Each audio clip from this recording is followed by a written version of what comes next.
You know the story. I mean, we all know the story. A remote cabin, a much-needed getaway, and then that slow, creeping realization that you are not alone. It's one of the most powerful tropes in horror, and today we're going to pull it apart and see exactly what makes it tick.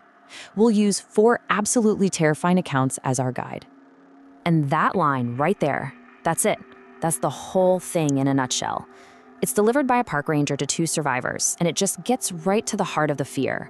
It's that moment the real world confirms that the place you thought was your safe haven, it was never, ever safe. It's the perfect place for us to start. You know, every single one of these stories kicks off with an impulse that is so deeply relatable. The need to just get away from it all. The woods, the wilderness, it promises a reset, a place to unplug from our problems and plug into something real. But as we're about to see, that very isolation, it ends up being the weapon that's used against them. Okay, so first up, let's talk about Nate and Becca. They were just done. Done with the buzzing phones, the endless emails. An off-grid cabin near Mount Hood sounded like actual paradise, a place where the only connection that mattered was the one between them.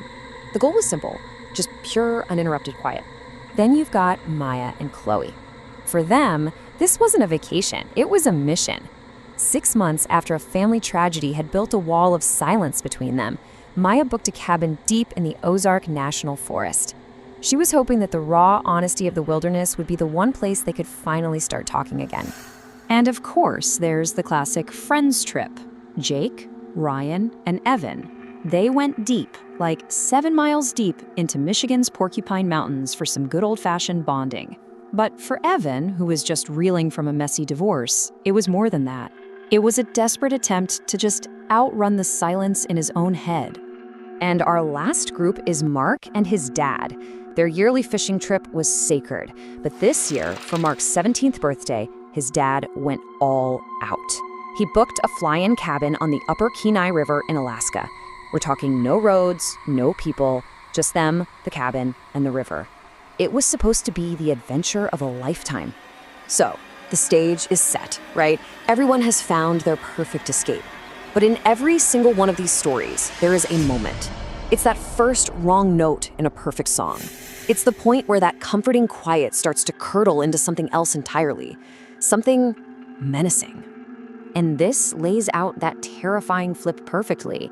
The very things they went looking for, peace, solitude, nature, become the tools of their terror. That peaceful quiet becomes a deep, unnatural void of sound. Solitude is shattered by the feeling that you are absolutely being watched. And the normal sounds of nature, they get replaced by something that sounds deliberate and totally unexplained. And we're not talking about some vague, spooky feeling here. These are specific, unnerving events. For Nate and Becca in Oregon, it was seeing a silent figure just watching them from the tree line, a figure that somehow left no footprints. For Maya and Chloe, it was when the entire Ozark forest suddenly went dead silent, like a switch had been flipped.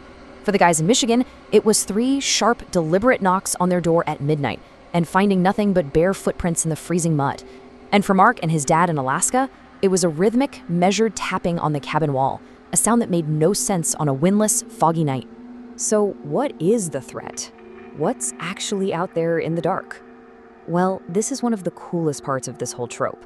It's not always just some guy in a mask. No, the wilderness can cook up horrors that feel ancient, elemental, even personal. And these stories, they give us an amazing variety of monsters. So, in Oregon, Nate and Becca were being haunted by the vengeful ghost of a disgraced ranger. Down in the Ozarks, Maya and Chloe had to face this elemental monster, a thing that seemed like it was made of the rock and moss and roots of the forest itself. The friends in Michigan, they were stalked by 3 pale, unnervingly thin, human-like things that just watched them. And up in Alaska, Mark and his dad had stumbled into the territory of the Nentina, a river spirit from local legend that was, let's just say, very protective of its home. What's so crucial here is that in every case, the monster is tied directly to the place. It belongs there. They don't. And all of this, it builds to that final, awful twist. The cabin, the one symbol of safety, the 4 walls that are supposed to keep the dark things out, it becomes a trap. The second our characters realize their shelter has been breached, that's when the real panic hits. Because the only way out is back into the very same darkness that's hunting them. This quote, "Wow, It just captures that moment perfectly. This is from the Ozark story, as that elemental creature puts this slow, methodical, immense pressure on the cabin door. See, it's not a wild, frantic attack. It's patient, it's relentless, and it sends one terrifying message. I am coming in, and there is nothing you can do to stop me. And when it's time to run, you see this pattern emerge, almost like a playbook for survival. First, the shelter is breached, or it's about to be. Second, a desperate plan gets hatched. Maya smashes a back window while the creature is focused on the front. Mark's dad does the exact same thing, realizing the assault on their door is just a distraction. And finally, they flee into the darkness, trading the trap of the cabin for the much, much larger cage of the entire forest.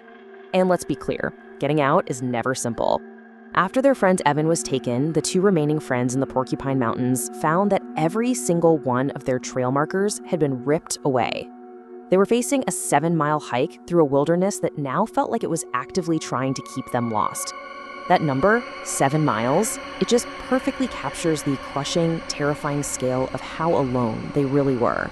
Okay, so we've taken these stories apart piece by piece, but the big question is, why? Why does this trope stick around? Why do we keep coming back to the cabin in the woods again and again?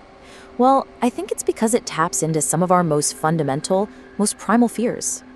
It really all boils down to these key ingredients. You've got extreme isolation, which cuts you off from any hope of help.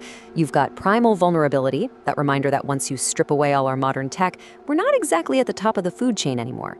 Then there's the familiar made strange, taking a symbol of safety, a house, and twisting it into a death trap. And finally, the big one, fear of the unknown.